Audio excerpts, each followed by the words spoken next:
कि climate change का जो इम्पैक्ट है वो उसके 3 बड़े इशू हैं।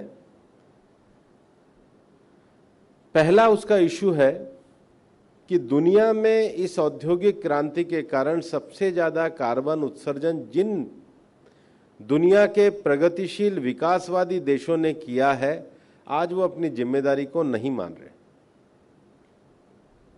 सबसे ज्यादा कार्बन स्पेस तो उन्होंने घेरा है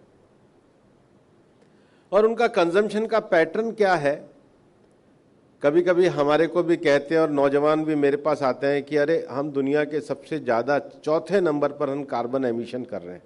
एक मेरे को कहा, मैंने कहा हमारा कार्बन एमिशन में 4था नंबर है, लेकिन आप इसका तर्क सुनिए। हमारे पास दुनिया की 17% आबादी है, हमारा कार्बन एमिशन 4.5-5% है जो 4थे नंबर पे आता है। पर ये दुनिया के जितने भी डेवलप्ड कंट्रीज हैं, इनकी पॉपुलेशन को मिला दो, इनकी 17% आबादी का जो कार्बन एमिशन है वो 60% है। उसका कारण हमारी वे ऑफ लाइफ है। हमारा आदमी अभी भी जाता है तो पैदल चल के दुकान तक जाते हैं, 24 घंटे एसी नहीं चलते। हमारे यहाँ अननेसेसरी कंजम्पशन को कभी अलाउ नहीं किया है, इसलिए ये जो 17% आबादी है, दुनिया के विकसित देशों की 17% आबादी से मिलाओ तो कितनी कम है।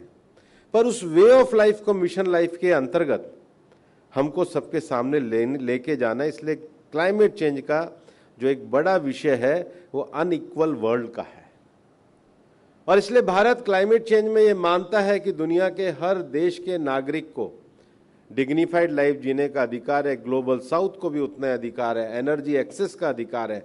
और दुनिया में भारत एक एकमात्र ऐसा देश है कि पेरिस एग्रीमेंट के बाद हमने जो अपने 8 एनडीसीज दिए थे, उसमें 3 एनडीसीज हमारे क्वांटिटेटिव थे। हमने कहा था कि हम अपने देश में रिन्यूएबल की क्षमता को 40% लेके जाएंगे, हम अपने देश में कार्बन एमिशन की इंटेंसिटी को 40% रिड्यूस करेंगे। हमने कहा था कि हम हमारे देश में जो कार्बन सिंक है उसको 3.3 बिलियन टन करेंगे। और मुझे बताते हुए खुशी है कि प्रधानमंत्री नरेंद्र मोदी जी के नेतृत्व में हमने 2 लक्ष्य, अपने रिन्यूएबल की क्षमता और अपने कार्बन एमिशन की क्षमता को जो 2030 के लिए दिए गए थे, समय से 9 साल पहले 2021 में ही प्राप्त कर लिया। ये भारत की नेतृत्व क्षमता हमने दुनिया को दिखाई। और इसलिए दुनिया की पर्यावरणीय वार्ताओं में हम ये कहते हैं कि ये जो अनइक्वल वर्ल्ड है, इसमें भारत पार्ट ऑफ प्रॉब्लम नहीं बनेगा, पार्ट ऑफ सॉल्यूशन बनेगा। हम पार्ट ऑफ सॉल्यूशन बनने के लिए काम कर रहे हैं।